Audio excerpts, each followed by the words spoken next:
Hello, I'm Bernard Hickey from interest.co.nz and welcome to a special investing report brought to you in association with the BNZ. Today I want to talk about Jane Diplock.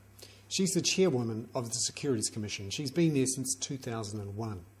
Over the weekend she came out in a column in the New Zealand Herald to say that she wanted a super regulator with extra powers created to coordinate regulation of the securities industry in New Zealand.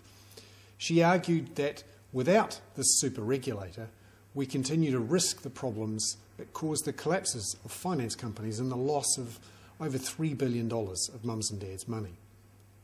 She, however, has been the chairwoman of the Securities Commission for the last 7 to 8 years and presided over what I think are problems in the way that securities regulation was run in New Zealand. In particular, the Securities Commission does have some powers, and she herself said back in 2007 that the Securities Commission had enough powers to really keep the finance companies under control. The Securities Commission does have the power to cancel a prospectus or to block someone from issuing a prospectus. But during that crucial time from 2005, 6 and 7, the Securities Commission didn't do that. It allowed people like Rob Petricevich and others to issue prospectuses and to raise billions more from mums and dads. Also, many of those company accounts and prospectuses were actually looked at by the Securities Commission and effectively given the big tick. So why is she saying now that it wasn't really her fault? That it was the fault of not enough regulation?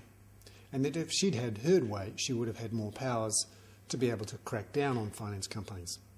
Well, I had a look at some of the speeches and press releases that Jane Diplock had put out in those years.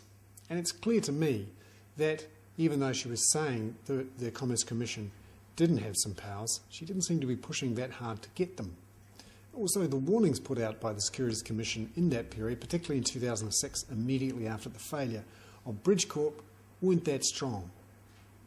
Anyway, that's my view. I don't think she should be appointed to run the super regulator that's being set up by the government right now. We need a fresh face to get that regulator on track. I'm Bernard Hickey. That was a special investing report brought to you in association with the BNZ, but of course those are my views only and not necessarily those of the BNZ.